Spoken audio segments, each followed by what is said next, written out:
አሁን ሞባይል ዘግታችሁ ዩቲዩብ ሳታዩ እስኪብርቶ ቁጭ በል ብትለው ቢያምንበትም አያረጉትም። ሁሉን ማለት አይደለም። ለምን ቻሌንጁ ብዙ ነው። አሁን እኔ በድረገጽ ውስጥ በቀን 1 ሰዓት ማያጠፋ ወጣት የለም። ሳይወድ በግዱ ሞባይሉ ላይ ተጥሎለታል እና ሌላ በተን ከፍታለሁ ብሎ ሌላ አጓጊ ነገር ይጠልፈዋል። ታውቃለህ ዓለም እንዴት ስማርት እንደሆነች። ዩቲዩብ ይሁን ድረገጽ ውስጥ ይሁ ብላ አይደለም ሲስተሙን ዘረጋቸው። ስለዚህ መረብ ውስጥ ቀላሉ ይገባሉ። አሁን የመንፈሳዊ ነገርም የጥበብ ጉዳይ ነው። ጥበብ ስለ ትንሽ ዲሲፕሊን ካረክ ብዙ ጸጋለሁ።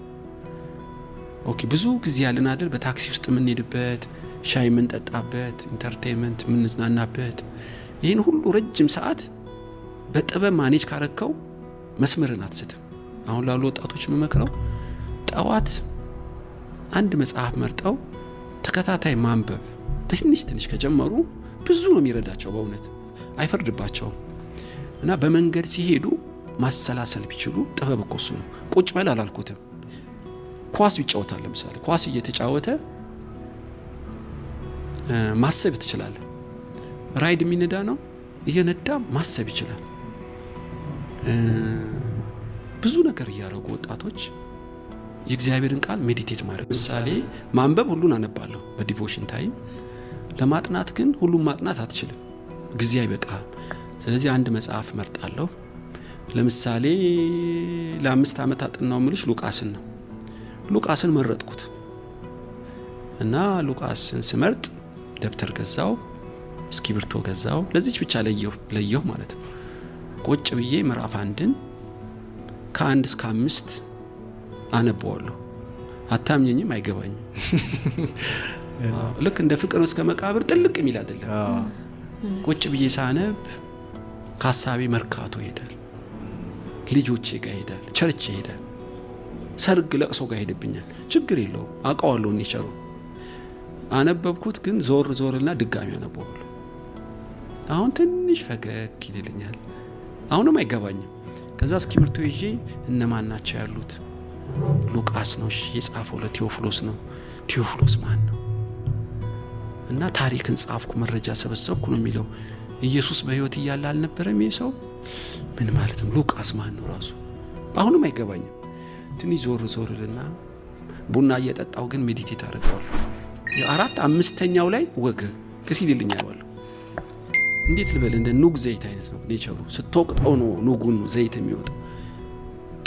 ድጋሚ ሳሰላስለው አየ የምር እንደወደድኩ ፍቺውን ለማግኘት እንደተጠማው ሲገባው መንፈስ ቅዱስ አሁን ኢንላይትመንት ይሰጠኛል።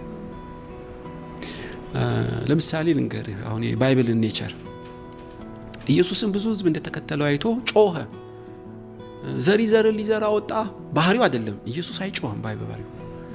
ይዛለት ግን ብዙ ህዝብ በሚደርቅ በሚታነቅ እና በሚጠወልግ መንገድ እንደሆነ ስለገባው ነው።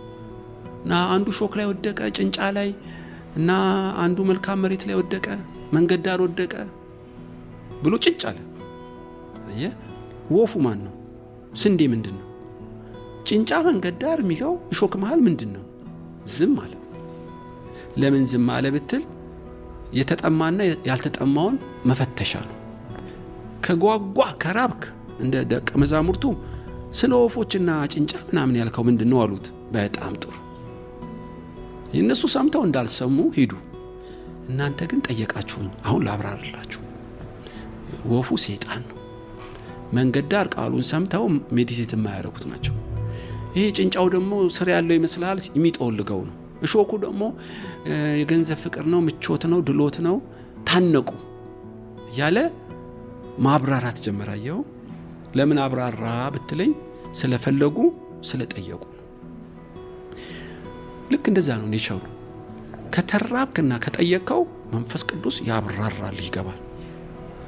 ግን ትንሽ ሰምተህ እንደ ዘፋኝ እንደ ማሲንቆ መች ተዝናንተ እንደው ለህሊና እርካታ አነበብኩ ለማለት ከሄድክ ምንም አይጠቅምህም። በእውነት ቁጭ ብለህ ሜዲቴሽን የሚባላል ማሰላሰል፣ መፈለግ፣ መራብ አለብህ። ያን ሲያውቅ ፍቺውን ያበራልሃል፣ ውስጥ ይገባል። እና ስትናገር ሰዎች ይታነጻሉ። አንተም እየወደድከው ነው ቃሉን የምትመጣው።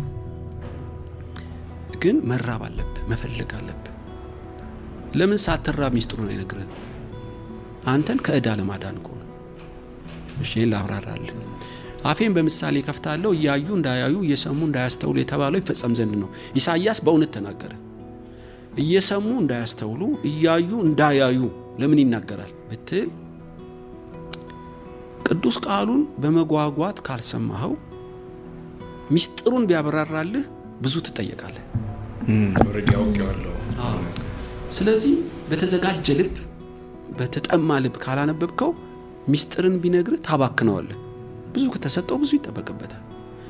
ብዙ እንዳትጠየቅ በምሳሌ ነግሮ ልፍ ይልብሃል በቃ። እና የተጠማህና የተዘጋጀ ከሆነ ግን ጥልቀትና ስፋቱን ማታውቀው የቃሉ መገለጥ ውስጥ ይጨምራል።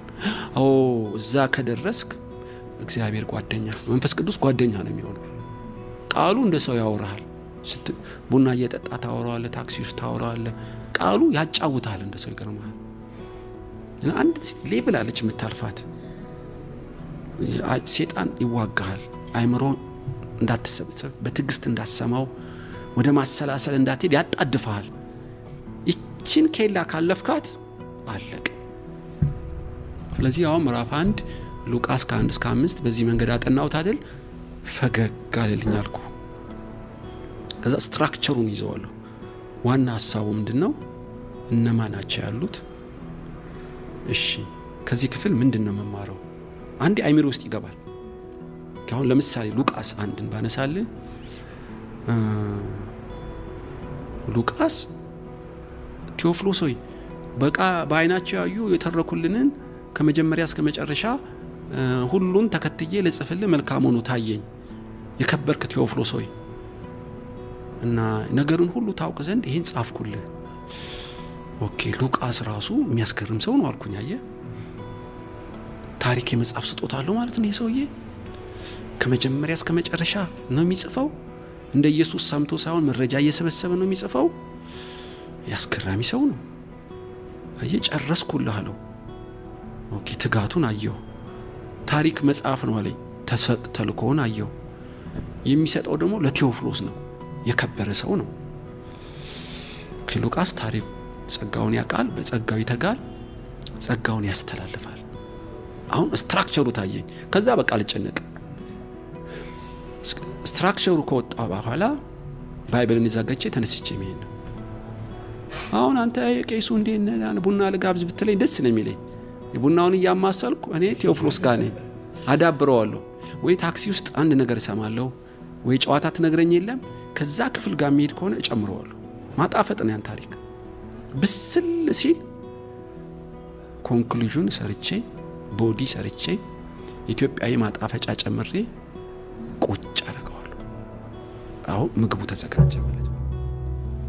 እኔው ተመሬበታለሁ። የሆነ ጉባኤ ቄስ እባክህ እዚህ ቀን ታገለግለናለህ መጣሁ። እንደ ቧንቧ የሚቀዳ አይደለም። ከመዝገብ ቤቴ ላጥ አደርገዋለሁ።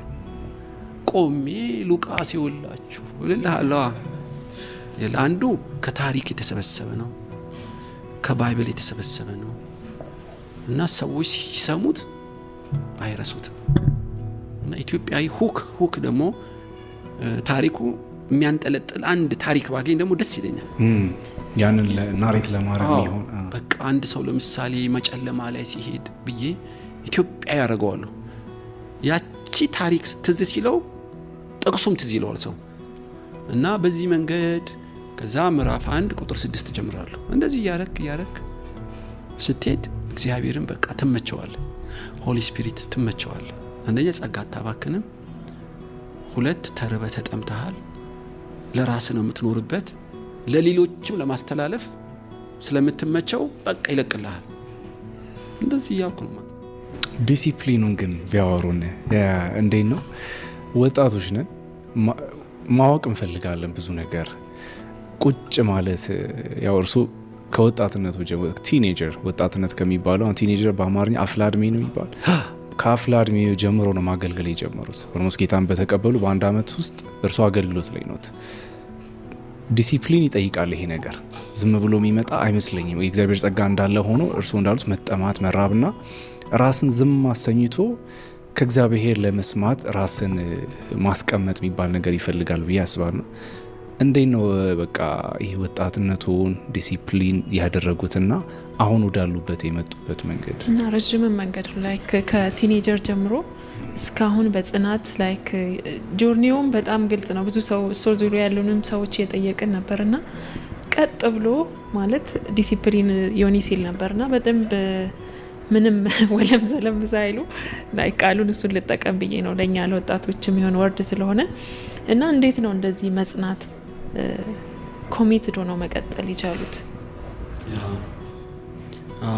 ዮኒ ጠየቀኝ እና ከዛ መጣለው ወደ ሳሮን አንተ የጠየቀኝ ከሳሮን ትንሽ ይለያል።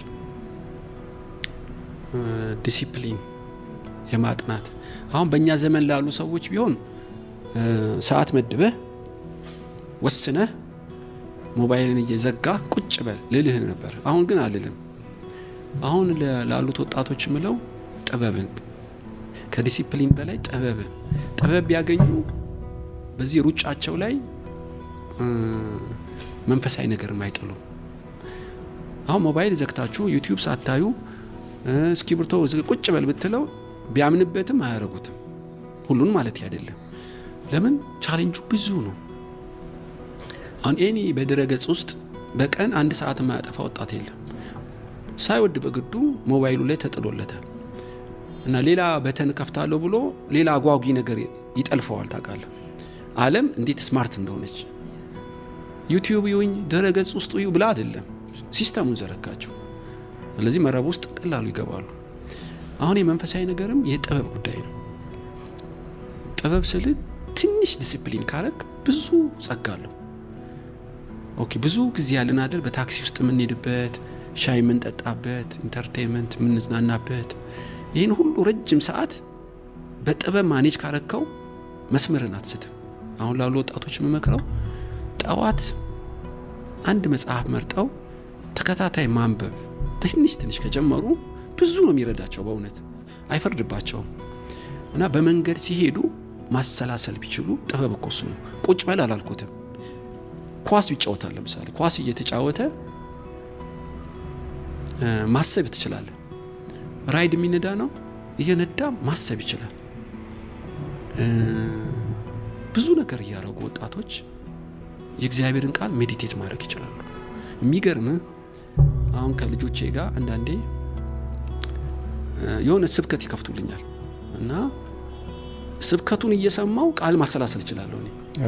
ትልቅ እንዴት ሊዳበረው ምን መሰለ ያንን በአእምሮዬ ነው በጆሮዬ ነው የምሰማው።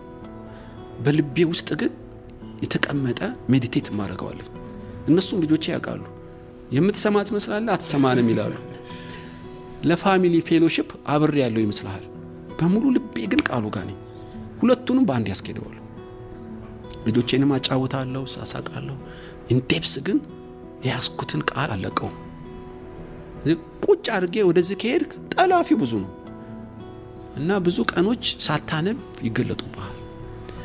እና እኔ ወጣቶችን መክረው አንድ መጽሐፍ ይምረጡ፣ ትንሽ አንብቡ። በየቀኑ ቁጭ ብለው ሜዲቴት አያርጉ። ቁጭ ብለው የተለያየ አክቲቪቲ ያረጉ ቅዱስ ቃሉን ሜዲቴት ማድረግን ይልመዱ። ምንም አትጠራጠር፣ ሌላውን ሁሉ እየተዉ ወደ እግዚአብሔር ቃል መጠጋታቸው አይቀርም። እና ባይ ኔቸር ባይብል ራሱ ይስባል እንደ ማግኔት። ከዓለም ስበት በላይ በጣም ፓወርፉል እኮ ነው።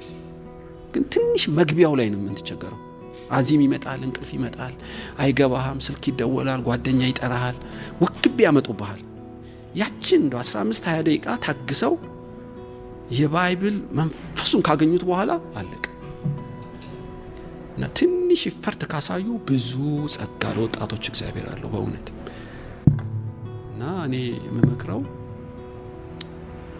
ቀኑን ሙሉ በእግዚአብሔር ቃል መንፈስ መኖር ይቻላል፣ አክቲቪቲ ሳያቆሙ።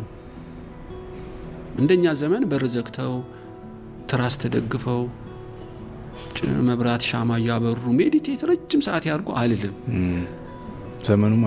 ዘመኑም አይፈቅድም። እግዚአብሔርም ይረዳል።